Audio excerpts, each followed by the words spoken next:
Vou cavalgando meu cavalo. Vou lá na bomba do meu cavalo. No auge da pandemia em 2020, o Netflix foi o nosso conforto para passar o tempo e esquecer que o mundo estava acabando do lado de fora das nossas casas. Em particular, uma minissérie de 7 episódios fez 62 milhões de pessoas apreciarem a história de Beth Harmon, a enxadrista de Gambito da Rainha. O sucesso foi tão grande que a venda de livros sobre estratégias de xadrez subiu 600% e a compra de tabuleiros do jogo no eBay aumentou quase 300%. Apesar da incrível trajetória da personagem, infelizmente, ela nunca existiu. Mas talvez você queira saber um pouco mais do que de fato aconteceu com o outro protagonista da série, o xadrez. Então, fica comigo para conferir esse De Quem é a Vez história.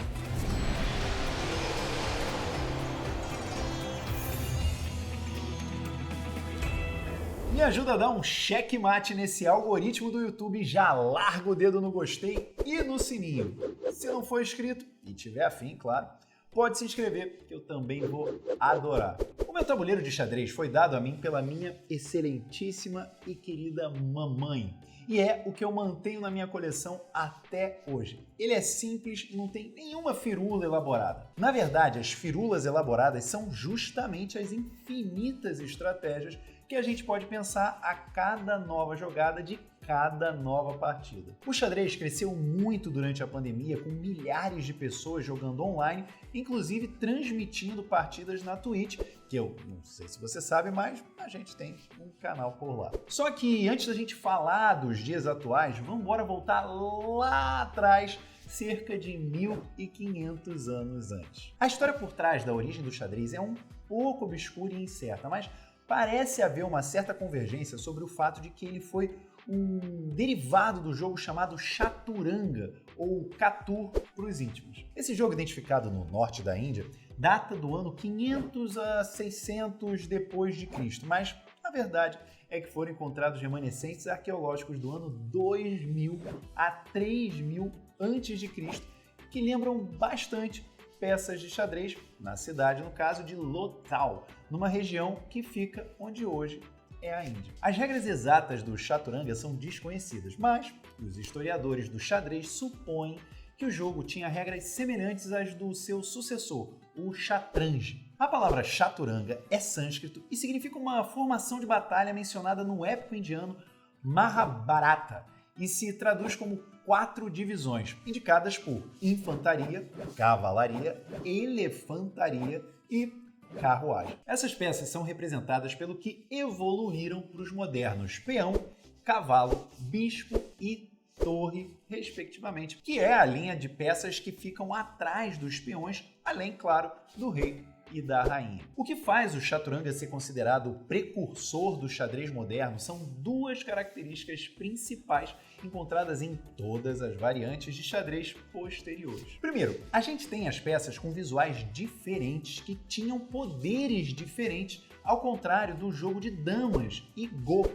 E segundo, o fato da vitória ser baseada em uma única peça, que é o rei do xadrez moderno. Como o Chaturanga evoluiu, também é meio incerto. Alguns historiadores dizem que ele talvez fosse jogado com dados em um tabuleiro de 64 quadrados e que pouco a pouco se transformou no tal Shatranj ou Shatrang, que era um jogo para 2 jogadores popular no norte da Índia, Paquistão, Afeganistão e partes do sul da Ásia Central por volta ali do ano 600. O Shatranj parecia o Chaturanga, mas ele adicionou uma nova peça, o Firzan, que é o conselheiro, que não tinha nada a ver com qualquer formação de tropa e que posteriormente se tornaria a peça mais valiosa do jogo. Uma partida de Shatranj pode ser vencida eliminando todas as peças do oponente, o que seria equivalente a desnudar o rei. Mas também pode ser ganho se você garantir a captura do monarca, no caso, do rei. As posições iniciais dos peões e cavalos não mudaram, mas houve variações regionais e temporais consideráveis para as outras peças. Inclusive, foi na região da Pérsia que o Shatranj recebeu esse nome. Ele era usado como parte da educação dos príncipes e da nobreza persa. Aliás, nessa época aí, por volta de 600 depois de Cristo, os jogadores começaram a gritar Shah! Que não tinha nada a ver com Sérgio Malandro, tá? Isso é um negócio que era rei em persa, sempre que eles atacavam o rei do oponente. E quando o rei estava ferrado de vez, gritavam Shamat, que é o rei está indefeso em persa. Eu não preciso nem dizer que foi daí que veio o checkmate. Com o tempo, o jogo acabou se espalhando para o leste, para o norte e para o oeste, que é meio que quase tudo, né? Porque o sul era o oceano, não dá para ir para o oceano. E ele foi assumindo características bem diferentes. Ele chegou ao Oriente trazido pelos peregrinos budistas comerciantes da Rota da Seda. E lá foi transformado em um jogo com discos inscritos que muitas vezes eram colocados na interseção das linhas do tabuleiro, tipo o Go, em vez de dentro dos quadrados como é hoje em dia. Por volta de 750 depois de Cristo, o xadrez chegou à China e no século XI chegou ao Japão e à Coreia.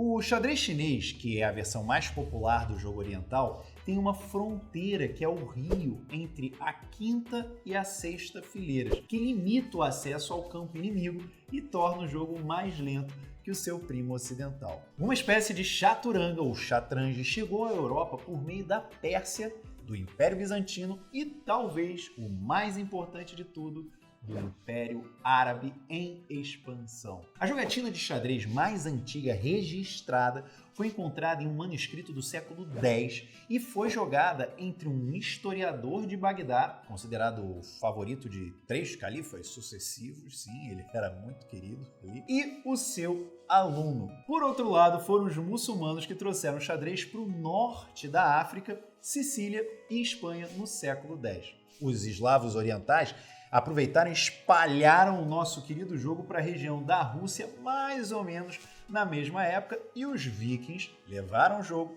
até a Islândia e Inglaterra. Aliás, os vikings são considerados os responsáveis pela mais famosa coleção de peças de xadrez. São 78 peças de marfim de morsa de vários conjuntos diferentes que foram encontradas na ilha de Lewis, nas Hébridas exteriores, ali em 1831, e que datam do século XI ou XII, né? Não tem a data exata, porque aí é um negócio muito difícil. Apesar dessa adoção em massa pelos muçulmanos depois que os primeiros árabes muçulmanos conquistaram o Império do Sassânida, as peças mantiveram praticamente 100% dos seus nomes persas. Os mouros do norte da África traduziram o termo persa chatranj como xadrez, que deu origem aos espanhóis acedrex, axedrez, arredrez e acererê, raderê, redê,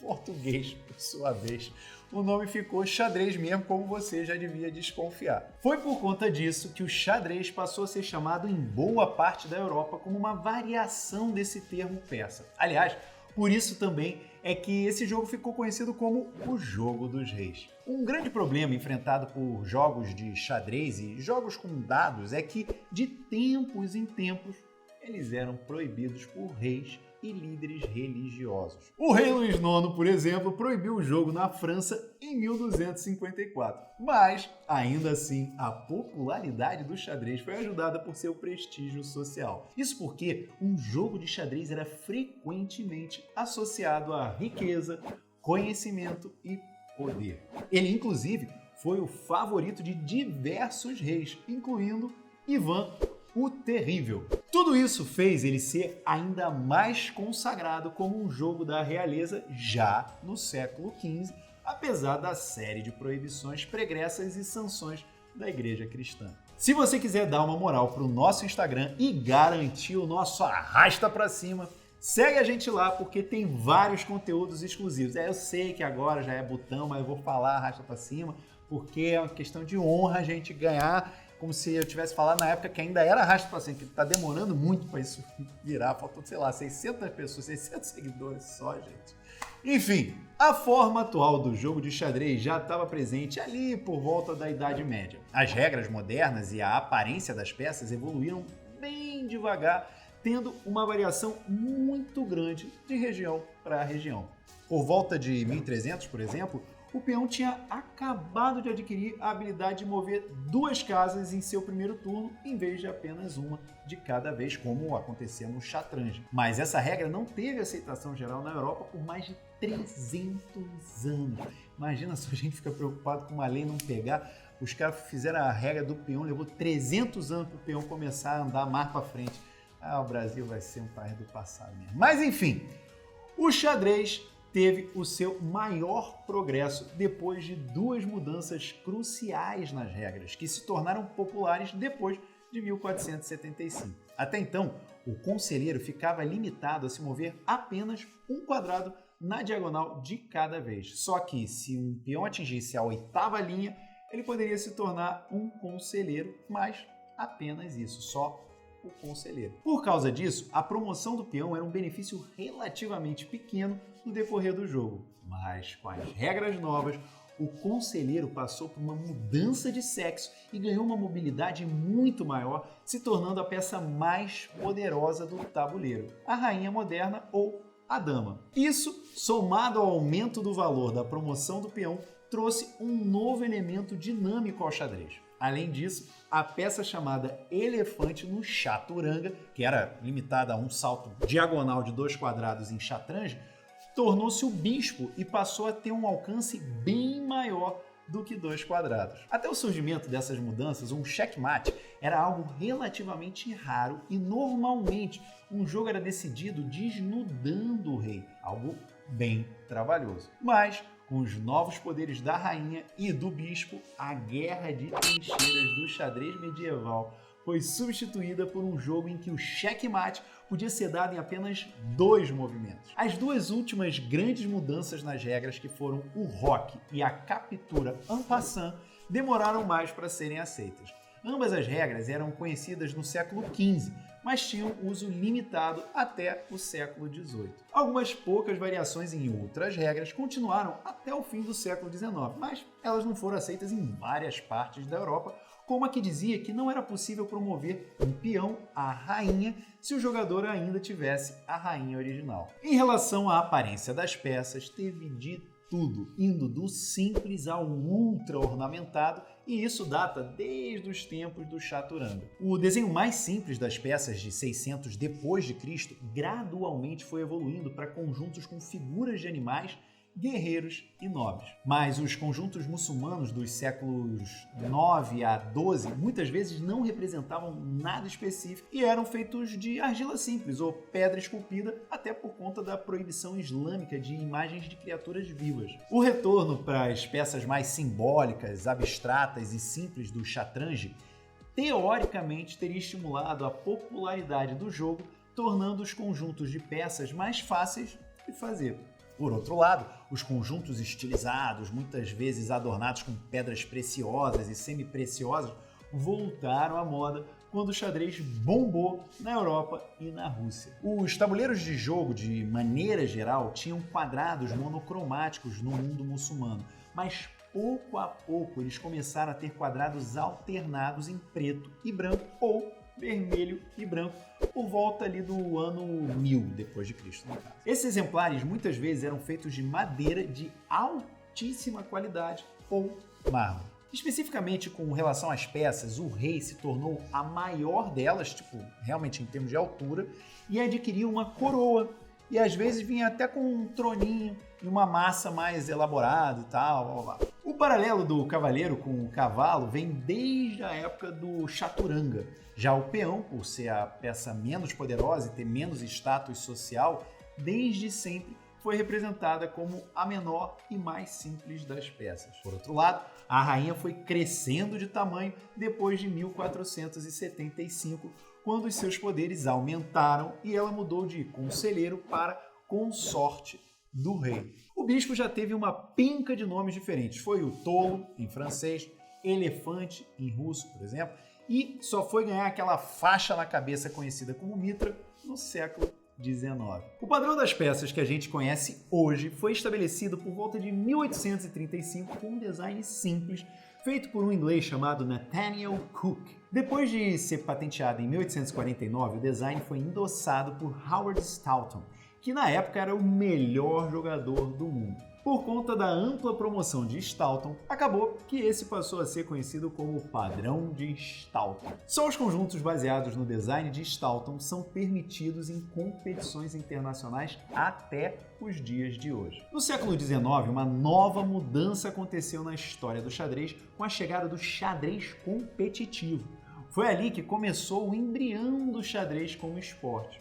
No ano de 1834, numa partida entre o francês Louis-Charles de la Bourdonnais e o inglês Alexander MacDonald, o xadrez ganhou espaço em tudo quanto era jornal da época. Isso ajudou a popularizá-lo bastante. Todo mundo queria saber mais sobre ele e descobrir o motivo que fez La Bourdonnais ganhar. Depois de uns 50 anos, em 1886, finalmente foi criado o título mundial de xadrez de maneira oficial, o que fez com que muita gente estudasse e praticasse ainda mais para garantir o prêmio. Desde que o xadrez passou a ser visto como um esporte e ganhou mais espaço como uma competição profissional, o tempo gasto por cada jogada passou a ser um problema a ser resolvido. Chegou a ter um caso de um jogador levando 2 horas e 20 minutos para fazer uma jogada no torneio de Londres. E você aí achando que o AP do seu amiguinho em Catan é que era um problema, não é verdade, meu colega? Algumas estratégias foram testadas para garantir um tempo mais constante para as jogatinas, como limitar a no máximo 30 jogadas por partida.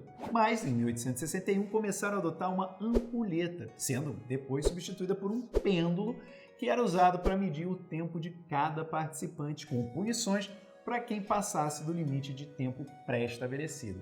Foi daí que veio a evolução natural para os timers tão conhecidos pela galera enxadrista do século XX. Cerca de 60 anos depois, em 1924, representantes de 15 países se reuniram em Paris para organizar a primeira Federação Internacional Permanente de Xadrez, conhecida como FIDE, uma sigla em francês para Fédération Internationale des Échecs.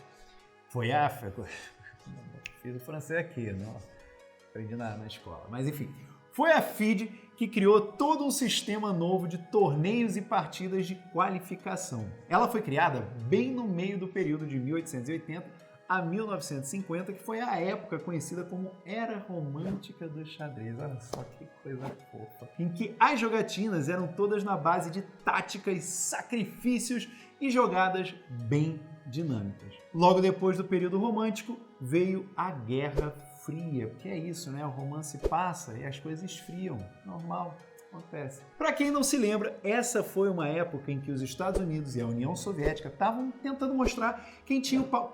Quer dizer, quem tinha a bomba maior. Não só isso, mas tudo que pudesse dizer, olha só como é que eu sou melhor que você, era considerado válido nessa guerra gélida. Uma das áreas em que isso acabou acontecendo foi justamente o xadrez. Só que os Estados Unidos se ferraram em quase todas as oportunidades nesse esporte, porque os enxadristas russos eram realmente muito bons. De 1927 a 2006, os jogadores da União Soviética e da Rússia conquistaram o título do Campeonato Mundial todas as vezes, com apenas 2 exceções. Mas, no fim do século XX, depois que a Guerra Fria acabou, uma nova revolução começou a acontecer no mundo do xadrez, que foi a criação de bases de dados computacionais imensas com diversas jogadas de tudo quanto era enxadrista campeão que já existiu. O famoso Garry Kasparov, que sustentou o cinturão de melhor do mundo por 15 anos, foi o primeiro jogador a usar computadores de maneira pesada para se preparar e estudar o jogo previamente. Kasparov derrotou os computadores mais poderosos no fim dos anos 1980 e início dos anos 1990 em várias partidas bastante divulgadas, mas, infelizmente, ele foi derrotado pelo supercomputador Deep Blue da IBM em 1997, numa partida de 6 jogos. Eu não lembrava dos números. Essa foi a primeira vez que um computador derrotou um campeão mundial em uma partida que mudou o mundo. Algo curioso é que o Deep Blue foi desmontado depois dessa partida, provavelmente porque quis sair no aplauso. Em 2005, os computadores foram finalmente vistos como muito mais poderosos do que qualquer ser humano jamais poderia ser jogando xadrez. Isso aconteceu graças ao supercomputador Hydra, que não tem nada a ver com o Arnim Zola, mas que derrotou facilmente Michael Adams, classificado em 7º lugar no mundo naquela época. Como de lá para cá os computadores continuaram a ficar cada vez mais poderosos, a situação foi ficando ainda pior para os pobres humanos. Uma engine de código aberto chamada Stockfish tem um elo estimado em cerca de 3.400. Só para você entender, o elo é um método estatístico utilizado para se calcular a força relativa entre jogadores de xadrez, inventado pelo físico americano Arpad Elo. O tal do Michael Adams, por exemplo, tinha um elo de 2.737. Recentemente, um novo salto computacional aconteceu agora em 2017, quando surgiu o AlphaZero. Esse pequeno bebezinho derrotou o Stockfish em uma partida de 100 jogos. Mas para piorar ainda mais a situação do Stockfish, no início de 2018, o AlphaZero derrotou ele mais uma vez, só que agora em uma partida de 1000 jogos. Qual é o diferencial? O diferencial é que o AlphaZero ele não é alimentado com nenhuma base de dados. Ele aprendeu a jogar sozinho, do zero. Daí o seu nome. Eu acho que você nunca ia imaginar que a revolta das máquinas, que vai aniquilar a população humana, né? A gente sabe disso, começou com um humilde jogo indiano do século VI. O xadrez é realmente um jogo encantador e quase hipnótico. Dá para se perder nele por horas pensando nas estratégias. Se você quiser saber mais sobre algum jogo específico ou sobre a história de algo do universo dos jogos, é só jogar aqui nos comentários que com certeza eu vou correr atrás para estudar. Mas, enquanto isso, me diz aí se você começou a jogar xadrez antes ou depois de assistir ao Gambito da Rainha. É isso. Valeu, pessoal!